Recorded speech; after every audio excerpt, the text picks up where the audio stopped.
والصلاة والسلام الأتمان الأكملان على رسول الله محمد صلى الله عليه وسلم. رب اشرح لي صدري ويسر لي أمري واحلل عقدة من لساني يفقه قولي. اللهم اغفر له وارحمه، اللهم اغفر له وارحمه، اللهم اكرم نزله، اللهم وسع مدخله، اللهم اغسله بالماء والثلج والبرد، اللهم نقه من الذنوب كما نقيت ثوب الابيض من الدنس، اللهم ابدل له دارا خيرا من داره واهلا خيرا من اهله. اللهم من احييته منا فأحيه على الإسلام، ومن توفيته منا فتوفاه على الإيمان. الحمد لله رب العالمين. أمنا على كرمين صلى الله عليه وسلم. إذن سلم من مقالون تجاه، إذن سلم من أفتنا كتاب بولالو تعالى يرو، ومن كتو سياواتي، ومن ركتو سياقوفه، komin keto adamaden ka toa ka kabru ɲɛnamaya la komin keto laburula adamaden ka kiyama don ala kɛra sallallahu alaihi wasallam ale le ka kan ni kuma ɲɛfɔli ye an ye an bɛ ala taala dali kira kɛtɔ ladilikan min dila an ma k'an bɛn sababa ala mɔ kɛra mɔgɔ bɛ kuma caman fɔ ni mɔgɔ banna sa la a ni bɛ kɛ cogo di n'a su ma don fɔlɔ est ce que a bɛ do sɔrɔ tɔɔrɔya la wa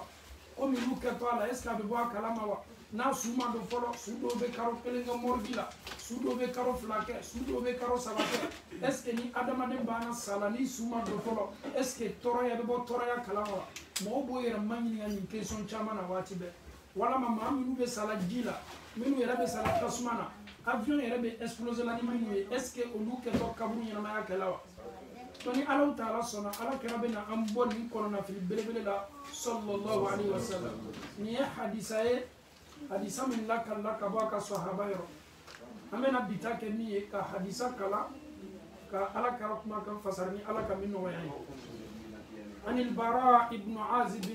قال خرجنا مع النبي صلى الله عليه وسلم في جنازة رجل من الأنصار ني الصحابة بلبل دوي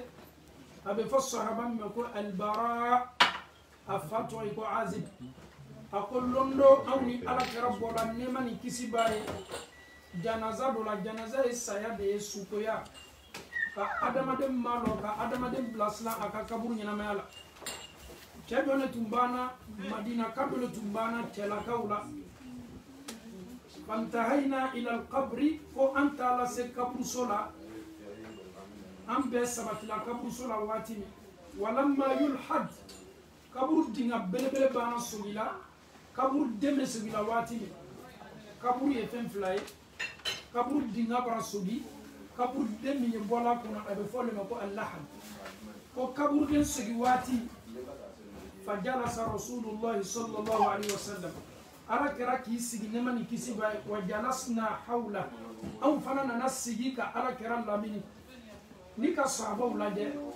a bɛ komi hali kaburu so la a dɔw tun bɛ ala kɛra remarquer a ka geste la a kɛwalew la a fɔtaw la kaburu den bɛ segin ala kɛra k'i sigi o fana nana k'i sigi ala kɛra ye sallallahu alaihi wasallam wa jalasna hawla an sigila a kɛrɛfɛ k'a lamini wa ka'anna ala ru'usina at-tayr a bɛ komi kɔnɔw le tun bɛ an sanfɛ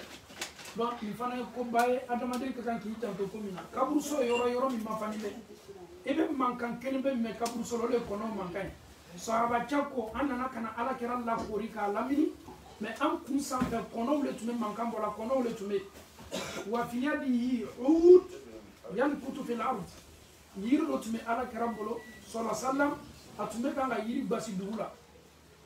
an ka mun faamuya nin na a sigini bɛ sudo kaburu sigi waati sahabaw dɔw nana kana sigi k'a lamini kɔnɔw bɛ sanfɛ yiri b'a bolo ɲɛfɛ an ye ko dɔ kɔnpara nin yɔrɔnin na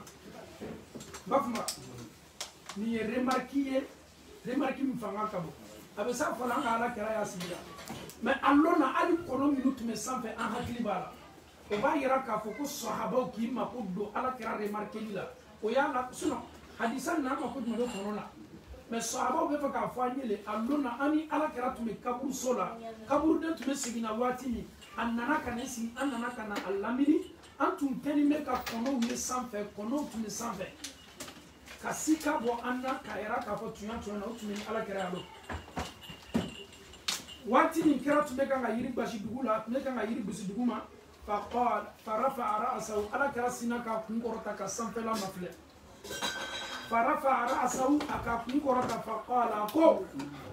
استعذوا بالله من عذاب القبر مرتين أو ثلاثة أراك ما كان فلك لموني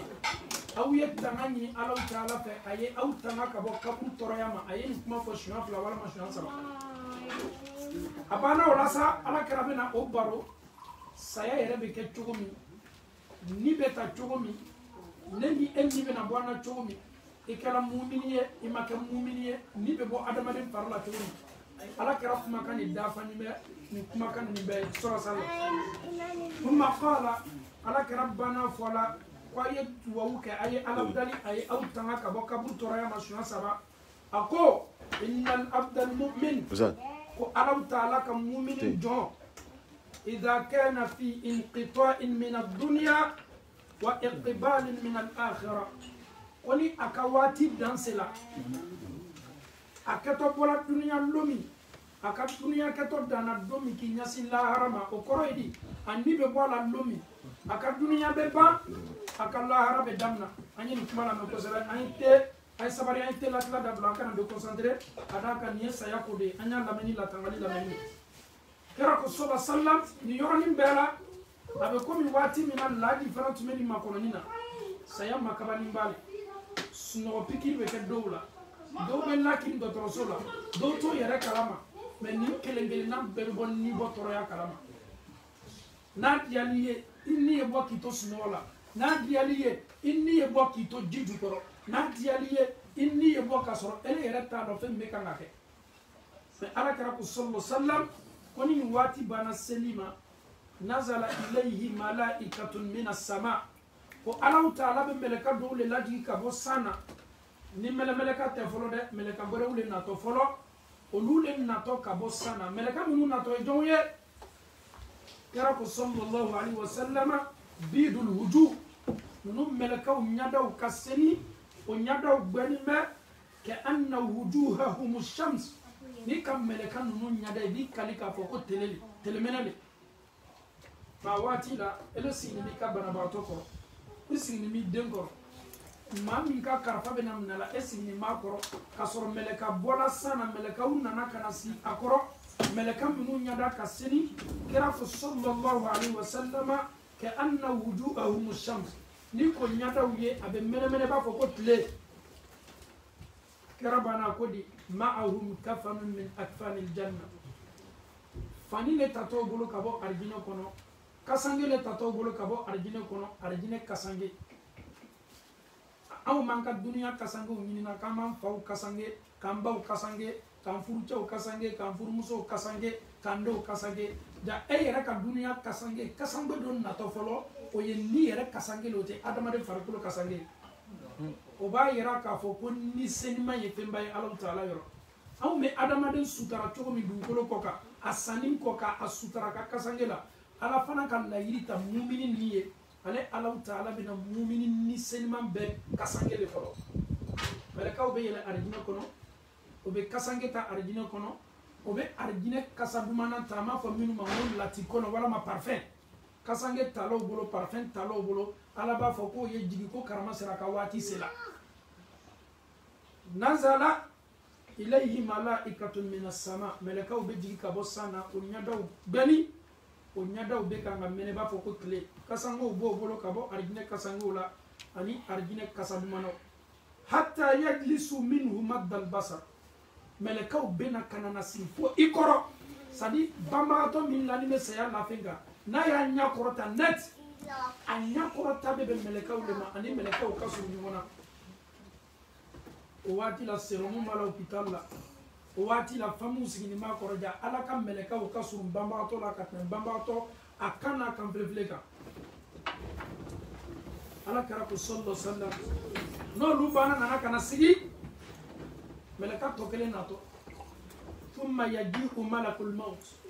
ni meleka nato olule kofe meleka folo munu nana ni kasange ye olu te ni bola de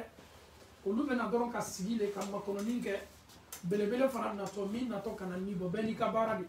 min ta te mi oto ke de ka fo ko meleka munu na ni kasange olu le ke tu ni bola la olu nato le kan ni kumbe ni mi mboto jonsen man ni do ala te fe nyafla nya saba elaka ala yere te fe ni sen man ye tanta boni ko farila o ko son ala ko meleka wi na ni kasange na bana bola don ka sutra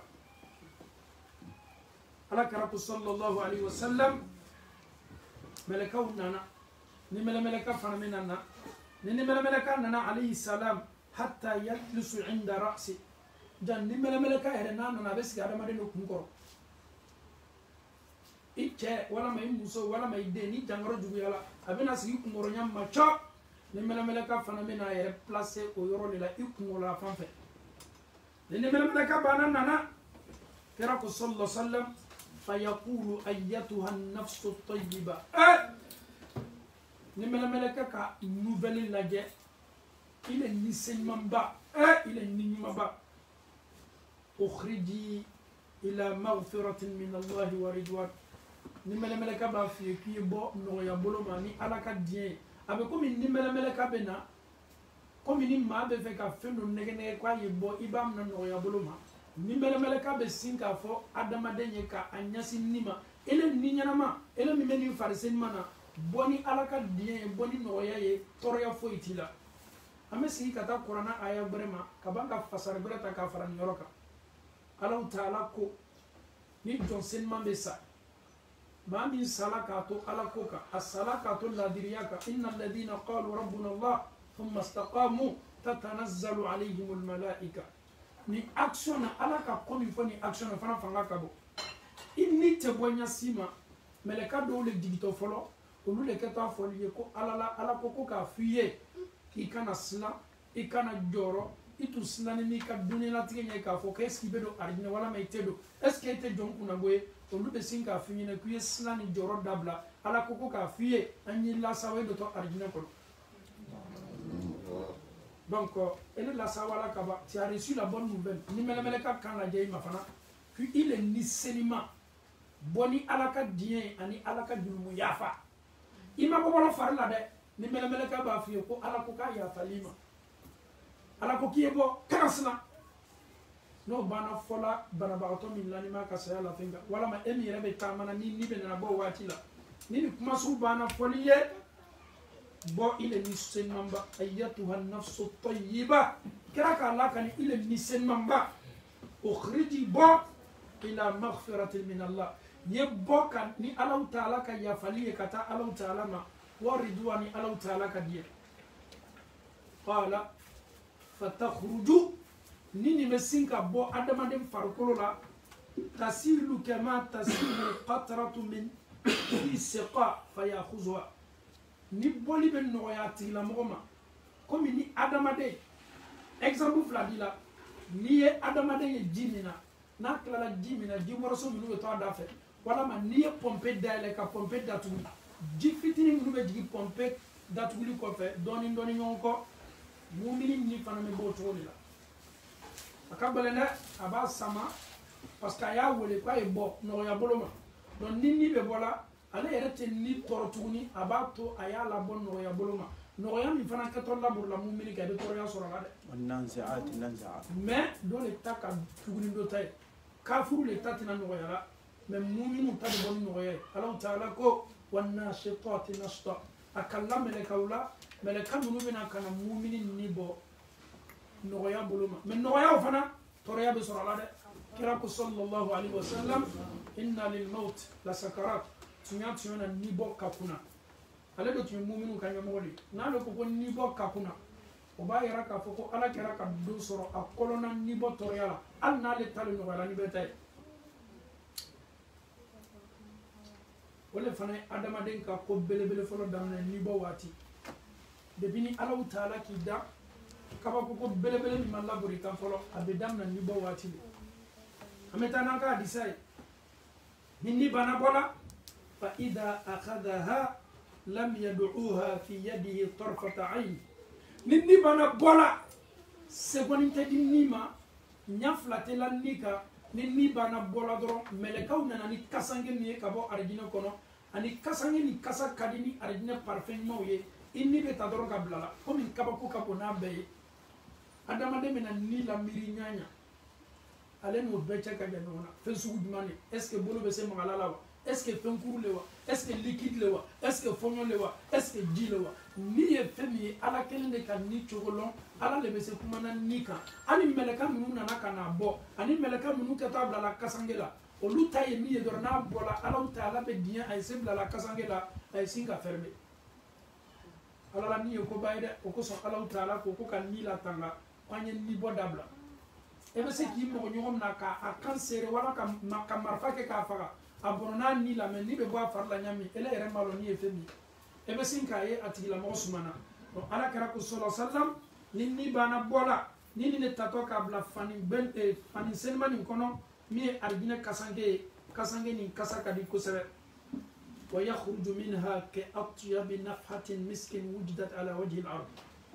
itena miskuye dugukolo koka itena kasa dumen dugukolo koka femi kasa kadi kateme nim parfum duman mi fienne mumini ka kasa iter e ngoni awun bana ni ma sala dugukolo koka parfum ne beta sa mi me kati ka kasangi ka n'est-ce pas mais Allah taala kame parfum mi ma argina kasange inni blato mina ko dugukolo koka kasa dumana te ni me se ma sunyana la e femi kasa ka dini dunia na kono fembe o ni le tato meleka o bolo ni kasange kono na ki nyasi yorojma katana e Allah taala fe teriya bolo ma ala ma ko be ni nila kera ko sallallahu alayhi wa sallam qala fayas'aduna biha o be yela ni niye fala yamuruna يعني بها على ملأ من الملائكة إلا قالوا ما هذا الروح الطيب نحن نتمنى ني سانغلو فانفا وبما نينغاليك سانغلو فورو بدايله نو بانا دولا ني سانغلو فورو لا ملكا be sangolo foro la nini nitemena meleka la abebe ni kasabuma sumata meleka bebe manyingalike i konyi adama den sugu duma nile farafin côté arabu côté arasi côté jamana côté meleka be manyingalike donne ete don senman donne niyete ha meleka munu kenine kan nita ka yelenai olubena meleka to jabi sangolo foro wa sangolo flana wa فكاتا سي الله تعالى كما سيا يركو فيقولون ملكه بافو فلان ابن فلان كرما سيراتا وكرما سيرادي على ما كان انوي محمد توا محمود دي وفنا مي ولي تولا ال توا ني كرما سيرادي ملكه بادو على لا جا الله تعالى كان سلمان تشيني ملكه بسين كي توفو ملكه توي وبي ولا تولا بأحسن أسمائه التي كانوا يسمونها بها في الدنيا تومي تنكدي دوكلو كان توبه بيقولوا لا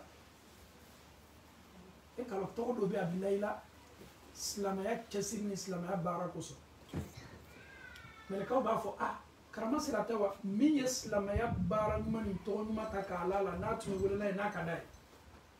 ربو في تقولوا بيقولوا تنكدوي كا يولي يدن تولا كرا صلى الله عليه وسلم قدين جاء قاسم أتمفلا على كرام لكو أبا القاسم قاسم فا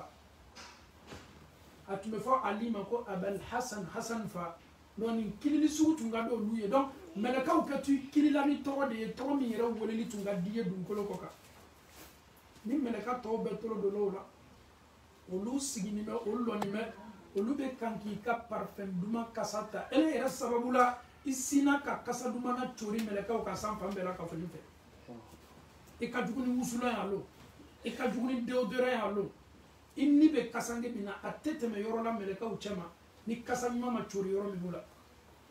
meleka o be singa ni kuma kan fo meleka towi ni beta se fanima fo o beta se kata se sangolo folola o be dai kongoli ke sangolo folo be daile meleka munu be sangolo la o bebi saya foli kima ala la ni la ya fayma ele ka saya foli meleka o lebe ko nga adam na folo yani an we na yere subundala inni yele to sanfe meleka o ka do damna ni senmane don kunandile o lube condoléance anosila kera ko sallallahu alaihi wasallam fo kata se sangolo worum planana indi beni étape kelengele nam beke fo kata se wurumblana na bana selay fa yaqulu Allah azza wa jalla Allah ta'ala ba fo masabba masakorotani uktubu kitaba abdi fi illiyin aw yenka jonche wala manka jomso mumini wala ma mumini musoma aw ya to sebe illiyina kono ne Allah ta'ala ka jonsen mo ka bara sebe nyumo be bila yoromi aw yetane ka to sebe to ni bana sala alon ka fo ki temeto etapu mina fo ka ta se Allah ta'ala masangolo woro lana aw yenka jonsen ma to sebe ne Allah ta'ala ka jonsen mo ka to sebe yoro mana bara nyumo be sebe yoro mi nabe fama ko illiyina Qur'an sura do be ko suratul mutaffifin Allah ta'ala be ni yoro ko fani ko adama den sebe ala masurunya mo ka bara sebe bla yoro do ni to bana sebe lay ala bo fo mele kawye awye tana e kata to sebe ala be fana ka fo mele kawye wa a'idduhu awye sinaye ila al-ardi katana du kolokoka iforo ko lani me ka famu kerefe isulani me docteur sola mawbe kuma wala kerefe asuma ko folo an kan ka kasange étape nu bebe la pour la e kan iforo ko ka kasoro inni sawani me inni be étape berela ifar ko be étape berela ana ba fo awye sigini niye ila al-ardi kana du kolokoka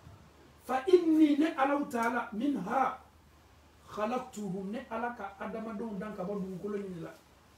wa fiha uiduhum ne alabe klafana ko lasi du koloni la donc adama dem be ko to du koloni janama ya flana min kala mi kaburu janama ya la yurumi tala ala bolo ikiso na dialiye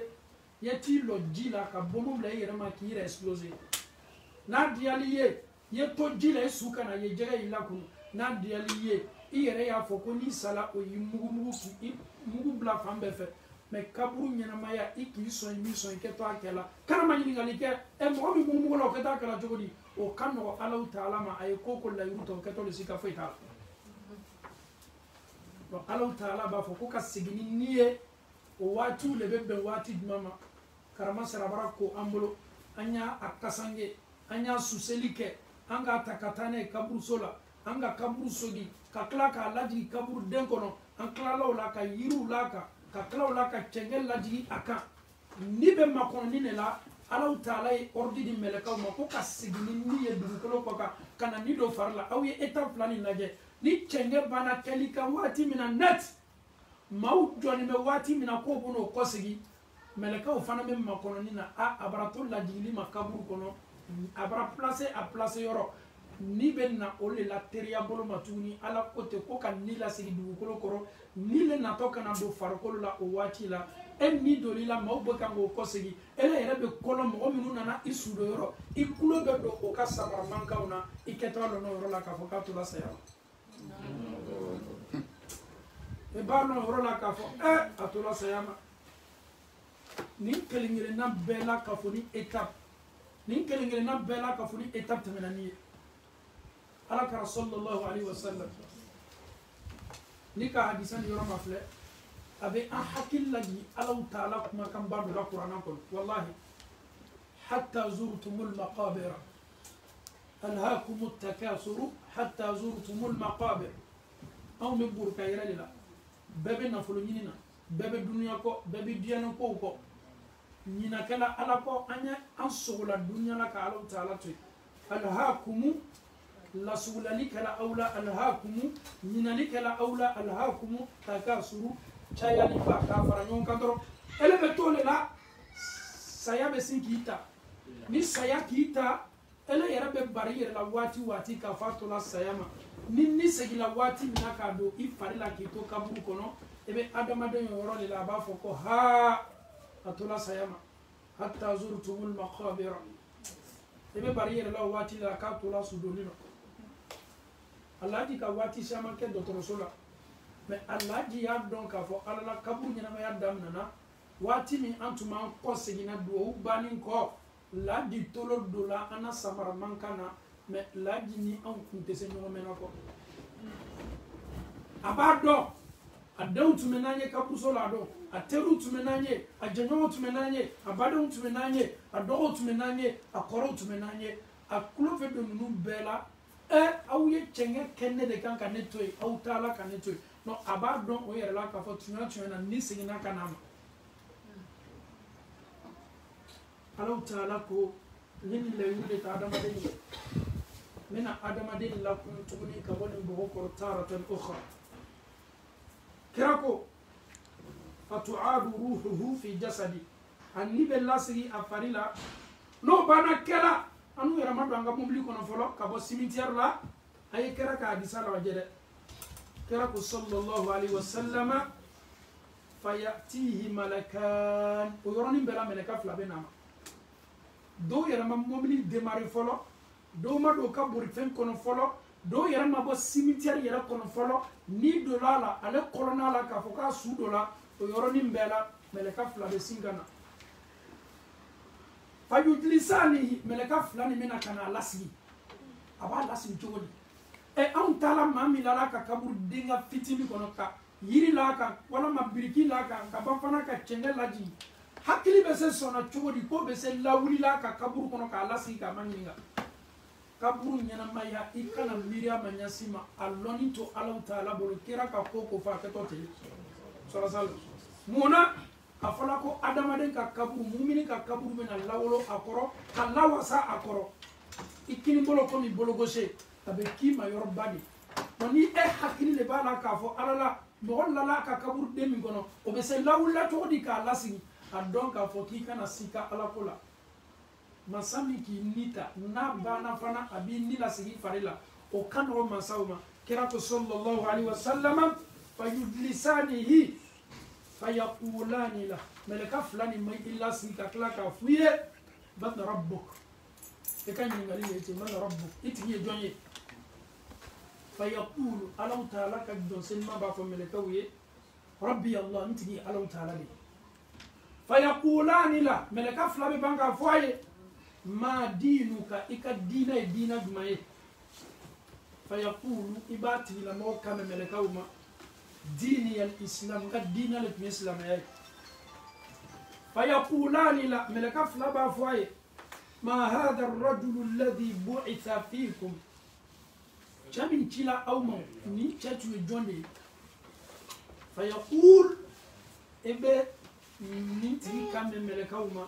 هو رسول الله صلى الله عليه وسلم ألو تعالى كتشيد محمد بن نمان كسباي فيقولان له ملكه بافواي وما علمك إلا بكدي كان يتشيد لون مامي بولوكا بأما فيقول أبافو قرأت كتاب الله ألا كما كمية القرآن كرمو يافو أني كانتو أوروبيا ألا كما كمية القرآن karamo ya fanye kanto anversia neye alokuma kan kalanya lame qara'tu kitab Allah men ka tido noni to masel ni loni nuye annana ni qur'ana de amma ay qur'ana de kufo anye onanyo qur'ana kalame Allah taala ye ame Allah do tunyo ni qur'ana kala fa amantu bi liman yala qur'ana ma ni ratumelo almamin ko feselila ntume qur'ana lame wati do la ntunde arabu kamme me ala kuma kan qur'ana ma don ka fo ni kuma kan bola Allah taala yoro alimanya tumena ni raklala kalimanya ala kuma kanima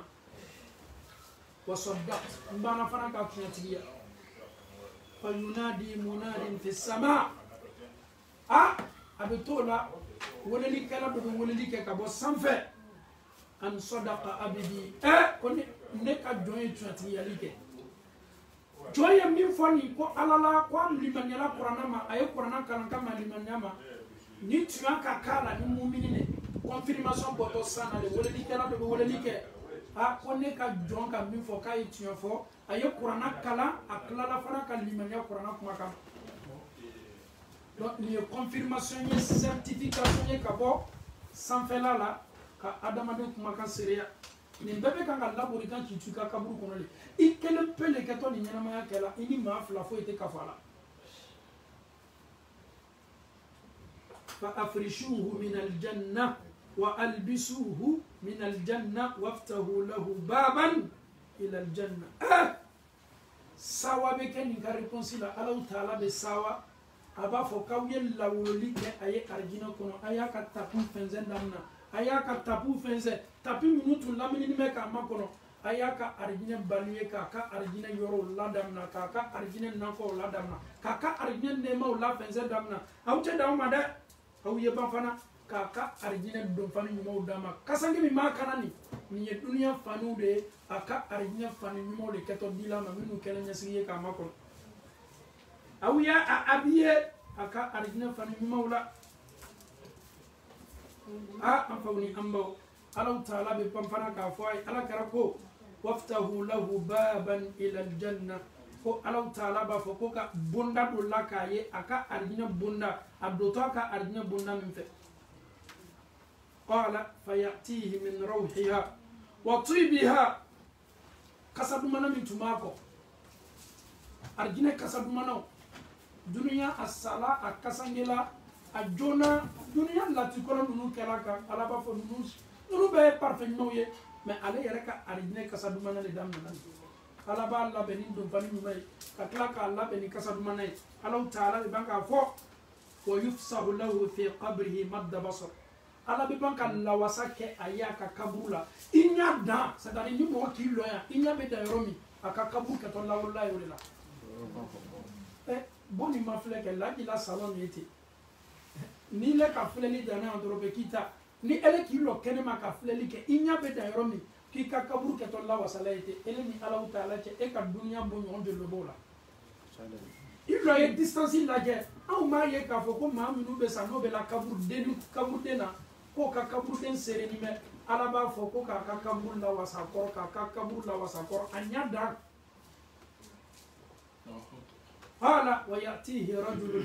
parti mi yere kadina be anselo yorolema abeto fanana o conversation na chedo be nama hasanul waji ale lanima ka kaburu kono abe chedo ye achekai abe cheche mabado ye hasanul waji o tinya da chekai hasanul siyab atika fani chekai tayyibur ri atika sakadi fayaqulu lahu abshir o tibe na fama ni cheche nyuma anyada chekai akafani chekai akasa kadi o tigi fana ma foye abshir réjouis-toi hier la sawa billazi yasurruka hadha yawmuka allazi kunta tu'adu bi hier la sawa kabeloma la yutali lomina o de bi me cheche mami nana mani ka ka kaburu kono chesu mani ana mane su mali anya la meha فيقول له من أنت؟ عليه يبوتي إلى موين إليه جوني من أنت؟ فوجهك الوجه الذي يجيء بالخير إليه نيادا مني nouvelle nouvelle. En te voyant, on sait que tu viens annoncer la bonne nouvelle. Abafo, atila moma. Otila moma foye. فيقول أنا عملك الصالح. kelme ka fonne ni ma ko nyada chekai ko ngaddo fani chekai ko nkasa kadi ko nyala yeli yarabe na ni nouvelle dumane neli kabara mai neli kabara mai ka seli ikasum ikahiji ikajaka ikabara ma inya bola ne fe chugo mina cho adon ka fo ki kabara ma mi ke ki yere nyesi wole ne subhanallah fayaqul abafo rabbi no ma bana fola ye doro na tolo dolo na ka baran ma ka yere anusaye ala yere be singa fo rabbi aqim as-sa'a ala ne fe ye kiyamalo ne ka baran ma lete ala kiyama ko ni teriya doro ye kiyama la lo amena lo ne be ta dunga ne ko ala kiyama jo no kala hatta arji'a ila ahli wa mali na kelati metan ninga demba yobe nyonga interi ya boloma nganna folo ninga fo metan nu bela ka foni soro ale be pressé parce que aya bara nyuma ka yere yira la ka kaburu kono e ni bana fen chenyuma ila ale era ko ko mo te fen chenyuma suguni ye atena ni fo kaira o fen chenyuma ka ma ki ka bara le ne ale be sinka bodoro ko ala kiamalo yira ko kariya sa ye kiamalo njo salamu ala man kala bara man kala kera sigini me kaburu sola be kan ni kisa la kala be kan ni hadisa la kali o yoroni mbela bana mu'minin ta fola net aka tokele fana atake قال كراكو وإن الأبد الكافر وعدم الكافر على صصلا إذا كان في انقطاع من الدنيا نالبت على الدنيا للدمي وإقبال من الآخرة كي يصل رمى نزل إليه من السماء ملائكة قم ملكو جيتوك أبو سنفة كنما سود الوجوه ملكا نون يدا فينما يدا فينما ملكا فلو منون نمومن ما كودي بيض الوجوه ونيدا وبنما نون ملكا كاسني كاسنج سن مامبولو بارفن سن مامبولو مني كافرين ني بابا ملكا من ناتيما ونيدا وفينما كراك صلى الله عليه وسلم معهم المسوح فدو بو بولو ورسوم مكا بنتي نيكو بولوي فمن مو بولو اوناتو إيه بالو كم يمتنا هركلا فيجلسون منه مد البصر ولو فانا من السيكورو نيكي نيا كورو تاي نيا بيبي يرو مادرو وبنا سيكورو يرولا ولو منا كجوما كونو وبنا كان نيملا ملكال ما كونو او ي ديفيرنسي لاجي مؤمن ساتشو ني كافر ساتشو تشي مؤمن نابسا ملكاو بيتا تور لك ارجينا كونو فلو كا ارجينا كاسانغي ني بارفنتا كانا كانا سي كان نيملا ملكال ما كونو mais kafiri na le nibe bo ima arigine kome meleka minu yere nato o nyada o finime femi yere bo bolo yere maslani me to bena kana sihi kerefe kan nimele meleka makon summa yaji'u malakul maut ulu kan naliko nimele meleka bena hatta yajlisu inda ra'si nimele meleka bena sihi ngoro fayaqul aba fima ayyatuha an-nafsu al-khabitha ila nitjuhu ele lani met maro bana duya ni me ilani mi ka glanka famu ken me ki kori ki lamini meleka o ya fi inni makwile ni cheju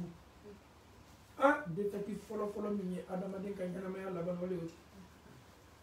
o ukhriji ba ila sakhatin min Allah wa ghadab ba ni fani cheju la ni alaka mone ani alaka dimi قال نيني بانا فولا نيتش جوي ادم ادم فاريلا كراكو صلى الله عليه وسلم فتفرق في جسده كوني بسينكا يريرا فاريلا ما من فولا ني بسينكا ابي كومي ما منو ني جينا بانا بولا ني بروكيا كلا دينو be buri farila chogo mi nitche jugu be buri ni farila chogo la ni kan ni ni farila be boni farila كوني كان نية نفعل كرك صلى الله عليه وسلم فينتزعها كما ينتزع السفود من الصوف المبلول كوني كا أدم دني يرولا أبيكم إني كبيجامنا كبيجام ينامنا كبيجام بلو بوما كأشي بوما كنيتو على كسرمان نبولا فو نون نيكتو فلو تقول إلى قصة على تعالى أعوذ بالله من الشيطان الرجيم بسم الله الرحمن الرحيم والنازعات غرقا من كلمة الكولا ملكا منا كان أدم دين جون نمنا كابو نقبل يا قدين غرقا إمريا بالتوريا من ناكب التوريا بملكا وبنا كان أدم دين جون ما من سلاك سراني على تشمان دي إبه أدم دين nibo wati toroya mi lala kan kasora sala kafiri ala ya foni kallido e ko bay nin kali melekala meleka mi men bara laburi jonjugu kan nibo wati ka anisama garqa imriya be segeni toroya kodamina ni be ket toli na be bo adama den farila ate woleni ko may ile ni jugu boni moneye ka bala ka monela kada ke ma fo alay ma ke alu taala yini bebana fa yakhruju minha ni be bo farila ni mbola farila aw yen ni misaliya mafla ko ni be bola farila abike kasami ke ton labur lani ni kan subhanallah akasa كأنتن ريح جيفة وجدت على وجه الأرض ni bigan tolila ni misi tolila ni saga tolila ni bakoroni tolila k'a funu a kasa bɛ bɔ cogo min i ni min bɔ t'i fari la kasa ka jugu ni nin kelen-kelenna bɛɛ ye jɔnsennaw ni kasa dumanw de kɛlen bɛ k'o kunbɛn mɛ kafiriw n'i lajɛ i tɛ kasa labɔ dugukolo kɔ kan kasa min cɛ ka jugu ka tɛmɛ kafiri cɛjugu ni kan n'a ni bɔra fari la mɛlɛkaw bɛna ni nin ta est-ce que y'a bila kasange la wala kasange ma fo yan dɛ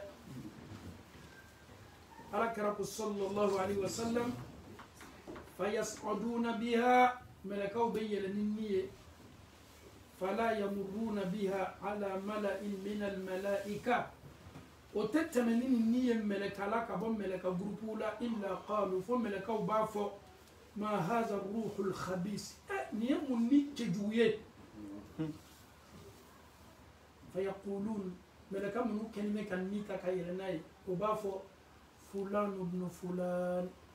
إيه كرما سير الدين كرما سير التوا نين كرما سير الدين وبي ولي تولا بأقباء أسماعه التي كان يسمى بها في الدنيا تو تشدو من تنكديه توني تمي ولا لا الدنيا تو كنتامبه وكتو تو لفلان ملكا توي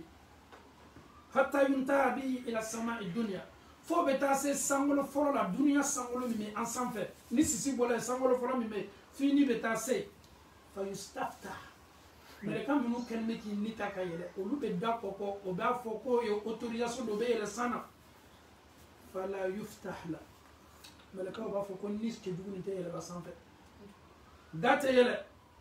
summa qara'a rasulullah sallallahu alaihi wasallam ويقول لك على كراك كلام دوك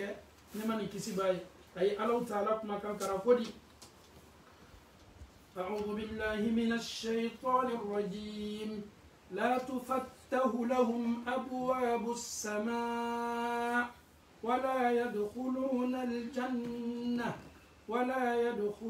الجنة حتى يلج الجمل في سم الخياط jamais ملكاو تسون غدال نوت سانغولو كدال لا تفتح لهم ابواب السماء سانغولو بوندان سيت دايلوي ولا يدخلون الجنه نوتنا دو ارجينا كونو وتوتنا سلا سبلا مؤمن توسبيرو حتى يلج الجمل في سم الخياط فوني نومنا قفا دون ولا مسن ولا تو ولو بيسي يلا سانفن وني بيسي يلا سانفن فانا ميزو دو ارجينا كونو ni kan نومنا ka biliye kaban ka doni ta ka bla nyome kola ka nyome na ka doni la de ka ta miseni sambugu magazana miseni na ka doya miseni wo de se yere la do afa wati do ka bele koni nyome na ko fa doni se la ka bo miseni wo la ala ka sangolo be na dayele ni jugu ka yele li wala ma arjine hadi c'est impossible ka te yele ko fa to do arjine ko ni koni ka yo lu yele la koni ni ɲɔgɔnmɛ n'a kɔfa doni sela bɔla misɛni wola waati ninnu bɛ se dala kama Alahu taala dali ka ala yafa ma ala m'o kɛra ka Alahu taala yafa ma ala m'o kɛra kira ko sallallahu alaihi wasallam a banna ko di fa yaqulu Allahu azza wa jalla Alahu taala b'a fɔ mɛlɛkɛw ye uktubu kitabahu fi sijjin fil ardi sufla aw y'a tɔgɔ sɛbɛn sijjina la kojugukɛlaw maa minnu dotɔ jahanama kɔnɔ olu inscritɔ gafe min kɔnɔ n'a bɛ dugukolo duguma i t'a tɔgɔ sɛbɛn n'o tɛ ni ala ka jɔnsenmaw de tɔgɔ sɛbɛn bɛ elimina la sanfɛ ya salam fatutrahu ruuhu طرحا سبحان الله وبعد لا فيلي ثم قرأ فلك ركوب ومن يشرك بالله فكأنما خر من السماء فتخطفه الطير أو تهوي به الريح في مكان سهيق أكالك ما كان كلا وني ما مي فلان كفو ألما نومين كألا كفلا ما مي ترى دجوني مرو برا إسالا كي تفلان كفو يلا ko olu maw misaliya be komi maa min bɔla sanfɛ ka ben a ye bɔ sankolo sanfɛ ka ben duguma n'a benna kɔnɔw ye na ka na a sogo don fatatɔfu tɔyiru kɔnɔw ye na ka na a cogi k'a domu k'a sogo domu n'a sogo tola o yɔrɔ la a sogo bɛ toli 2 heures kan waa kɔnɔ tu kɔnɔ fonyo fana mena takatana yorola yoro min kaja ko koro idi flanga fo misalia be o mi mo min tola étage 1000 étage santé ka be duma ibe min kala duma fem fo ima potila kono le na to kana do mi shudo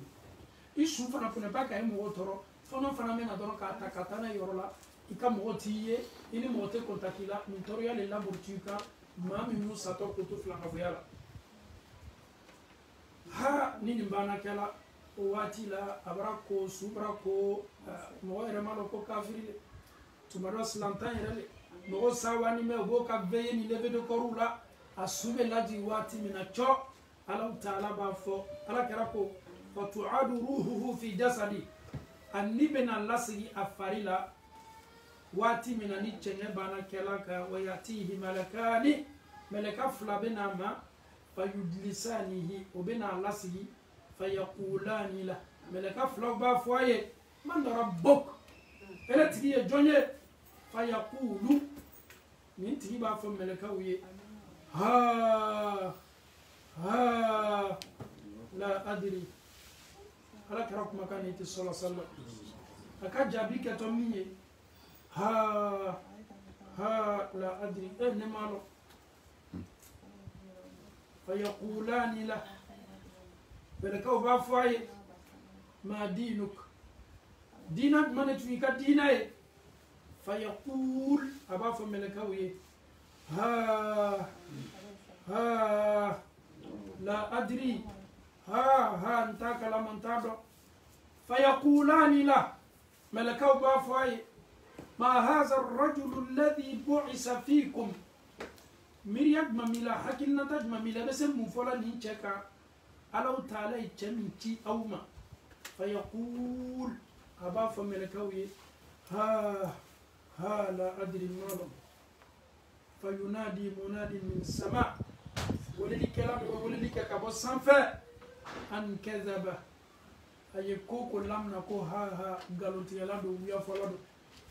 فأفرشوا له من النار أو ياك تسمى جنسن دمنا أو ياك تسمى نعا دمنا أو ياك تسمى لمن دمنا وفتحوا له بابا إلى النار أو يه بوندا دايلة أيه أكتر بلا بوندا من فكايرها كتسمى كنو فيأتيه من هرها نو بنا دايلة لا الله نمتوكا كبرو كنو أكاد جهنم بوندا من دايلة لا نعا تسمى نعلا أفنني مسيدا من ما كبرو كنو وسمومها أنا شيشو ويضيق عليه القبر أكا كبر بسينكا سيري أما كاللاكوري أما كبر بسينكا برسدامنا حتى تختلف فيه أضلاعه فبرسا قولو ناكا قولو ببدو نونا ويأتيه رجل قبيه الوجه أبتولا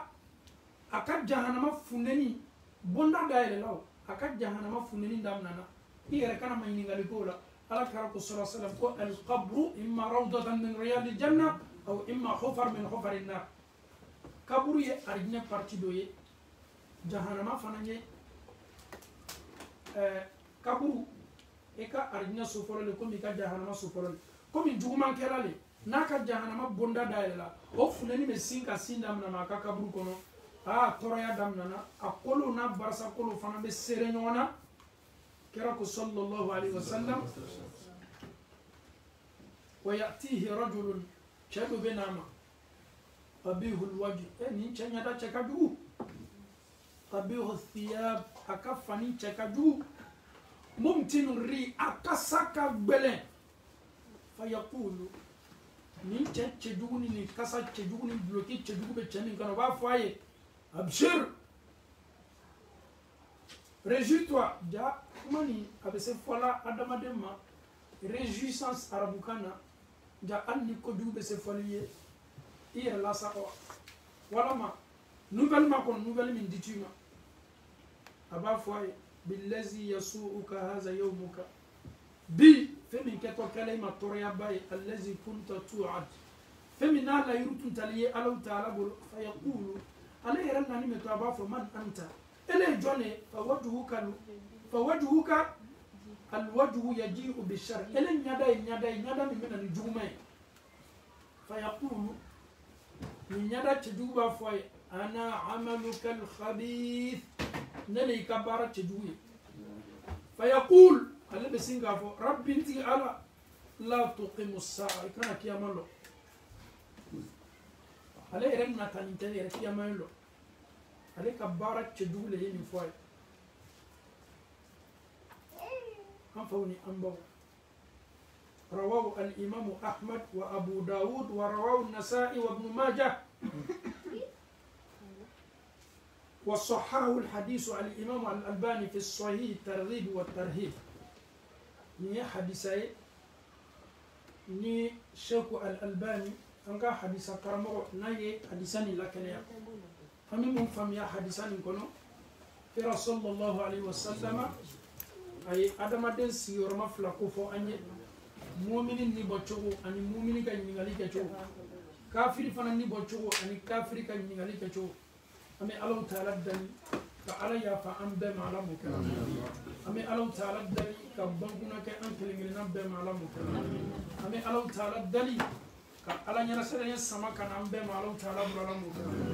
أمي الله تعالى دني كان كان ينغلون نويا على مكان أمي الله تعالى دني جم مني ببون نويا بلو ما كتلا كل سوا كان كل شيء على مكان ربنا آتنا في الدنيا حسنة وفي الآخرة حسنة وقنا عذاب النار ربنا لا تزغ قلوبنا بعد إذ هديتنا وهب لنا من لدنك رحمة إنك أنت الوهاب اللهم اغفر لجميع أموات المسلمين والمسلمات الذين شهدوا لك بالوحدانية ولنبيك برسالة وماتوا على ذلك اللهم اغفر لهم وارحمهم وعافيهم واعف عنهم اللهم اكرم نزلهم اللهم وسع مدخلهم اللهم اغسلهم بالماء والصلب والبرد اللهم نقهم من الذنوب كما ينقى الثوب الأبيض من الدنس اللهم ابدل لهم دارا خيرا من دارهم وأهلا خيرا من أهلهم اللهم من أحييته منا فأحييه على الإسلام ومن توفيته منا فتوفاه على الإيمان برحمتك يا أرحم الراحمين اللهم لك الحمد كله ولك الشكر كله وإليك يرجع الأمر كله علانيته وسره فأهل أنت أن تحمد وأهل أنت أن تعبد وأنت على كل شيء قدير اللهم اجعل آخر كلامنا من الدنيا لا إله إلا الله محمد رسول الله صلى الله عليه وسلم اللهم آت نفوسنا تقواها وهداها وزكها أنت خير من زكاها أنت وليها ومولاها صل سبحان ربك رب العزة عما يصفون والسلام على المرسلين والحمد لله رب العالمين.